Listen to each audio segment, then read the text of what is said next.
इस वीडियो में हम एक इंटरेस्टिंग मिसकंसेप्शन पे बात करने वाले हैं और वो मिसकंसेप्शन ये है कि जब रे ऑफ लाइट एक रेन ड्रॉप को एंटर कर जाती है, क्या उसके बाद टोटल इंटरनल रिफ्लेक्शन हो जाता है and which is cause of rainbow formation, या सिंपली इंटरनल रिफ्लेक्शन होती है। आप एनसीईआरटी बुक पे इंटरनल रिफ्लेक्शन टर्म देखोगे, ना कि total internal reflection, but still many books write total internal reflection takes place. चलो हम देखते हैं पॉसिबिलिटी किसकी है, इसकी कि इस प्रोसेस की। Now suppose a ray enters into the raindrop and it gets refracted. It is entering into a denser medium and is getting bent towards the normal. उसके बाद ये अगेन इस इंटरफेस पे आ गई। क्या यहाँ पे इंटरनल रिफ्लेक्शन होगी कि total internal reflection? For class 10th student मैं थोड़ा बहुत एक्सप्लेन करने वाला हूँ। सपोज ये ग्लास स्लैब है और यहाँ रे जा रही है रेयरर से डेंसर, और ये मीडियम जो है यहाँ पे डेंसर है, इसलिए रे बेंड कर गई टुवर्ड्स नॉर्मल। लेकिन यूजुअली हम क्या दिखाते हैं कि इस केस में कोई रिफ्लेक्शन नहीं हुई, लेकिन ये याद रखना चाहिए कि 100% रिफ्रैक्शन कहीं पे हो ये ज़रूरी नहीं है, 100% रिफ्लेक्शन हो ये भी ज़रूरी नहीं है। तो अगर हम दिखाते हैं कि रे यहाँ से चली गई, कुछ रे जो है रिफ्लेक्ट होके वापस भी आ सकती है। अब क्या ऐसा हो सकता है कि किसी एंगल पे 100% रे वापस ही आए, जिसको हम बोलते टोटल एक्सटर्नल रिफ्लेक्शन? नहीं, ऐसा पॉसिबल नहीं है। अच्छा, अब हम इस इंटरफेस पे चले जाते हैं।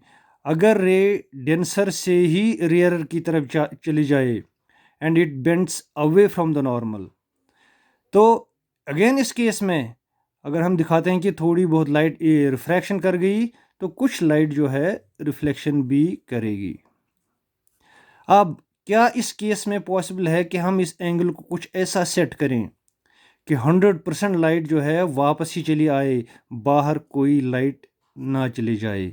इस केस में ये पॉसिबल है और उसी को बोलते हैं total internal reflection. So total internal reflection के लिए ये कंडीशन है कि light must go from denser to rarer. उसकी कोशिश होनी चाहिए कि वो डेंसर से रेयरर जा रही है। फिर एक स्पेशल एंगल पे ऐसा हो सकता है कि सारी की सारी लाइट अंदर की तरफ वापस आएगी, बाहर कोई नहीं जाएगी।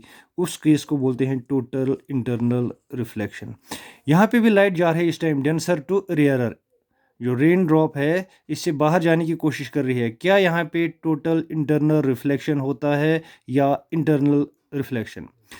अब suppose this is rain drop, तो रेन ड्रॉप जाहिर सी बात है it is almost spherical in shape. ये इसका सेंटर, ये आ गई रे, ये बेंड कर गई towards normal, then this angle of incidence and this angle of refraction and this is the normal. क्योंकि स्फेरिकल सरफेस पे जब भी कहीं नॉर्मल चाहिए, आप एक लाइन ड्रा करो सेंटर के साथ and that is the normal. So this your angle of incidence and this is angle of refraction. अब यहाँ पे जो डायग्राम बना है इसको मैंने कॉपी किया है इस पर एग्जैक्टली ये इस पे फिट आ रहा है बिल्कुल, मतलब इसी डायग्राम को मैंने कॉपी किया है। Angle X is equal to X and Y is equal to Y. खाली मैंने क्या डिफरेंस रखी है कि as per reversibility of light, अगर लाइट यहाँ से जाकर यहाँ जा सकती है तो लाइट यहाँ से आकर यहाँ भी जा सकती है। So I am keeping this thing ready. अब लाइट जो है वो इस सरफेस तक पहुंच गई, यहाँ का जो नॉर्मल है अब मैं वो ड्रा करूंगा।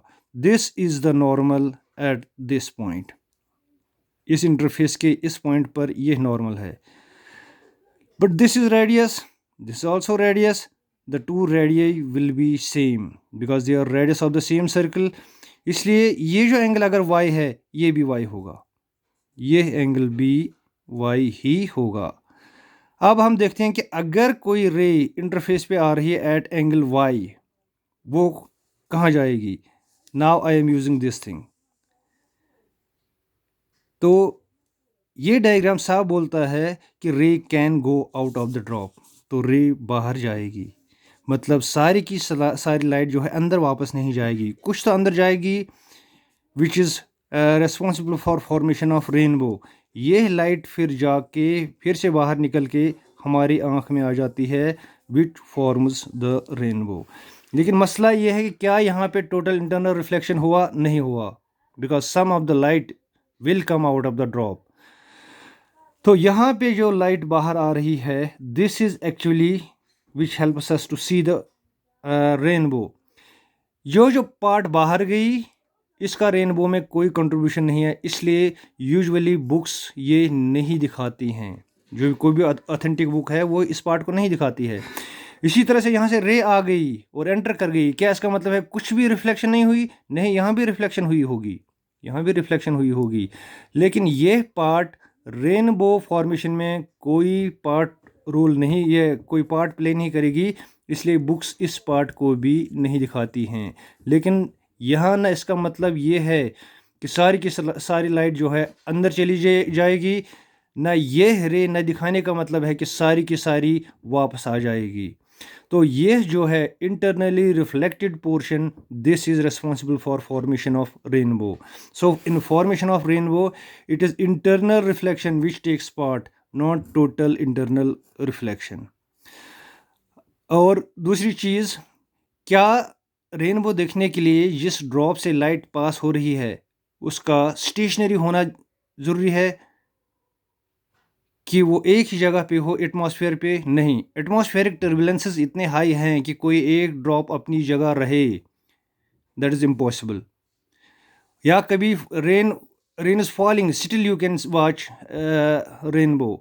या कभी सपोज अगर हम मुंह में पानी लें और उसको स्प्रे की शक्ल में हम थ्रो करते हैं, हम खुद भी अपनी रेनबो प्रोड्यूस करते हैं, तो कोई भी ड्रॉप रेस्ट पे हो ये ज़रूरी नहीं है। क्योंकि इसकी एग्जांपल इस तरह से है कि अगर बहुत सारे मिरर हैं, बहुत सारे मिरर, और आप एक मिरर से अपनी इमेज देख रहे हो, और जो मिरर लगे हैं बहुत सारे, now they start to move, still you will see your image. क्योंकि अगर ये मिरर यहाँ चला गया, इसके बाद जो नया मिरर है उसके सामने आएगा, तो वो आपको इमेज देखने में हेल्प करेगा। इसी तरह से जो फॉलिंग रेन ड्रॉप है, चाहे ये अगर स्टेशनरी हूँ या even if it is rain is falling, we can see rainbow. So rainbow formation के लिए ये कंडीशन ज़रूरी नहीं है कि रेनबो जो ड्रॉप हो वो बिल्कुल स्टेशनरी हो, उस पर ग्रेविटी उतनी लगनी चाहिए जितनी बुयांसी, दैट इज़ क्वाइट इम्पॉसिबल, वो हो ही नहीं सकता है। सो रेनबो फॉर्मेशन में टोटल इंटरनल रिफ्लेक्शन नहीं होता है, बट इंटरनल रिफ्लेक्शन होती है, and that is what is written in most of the authentic books. Thank you.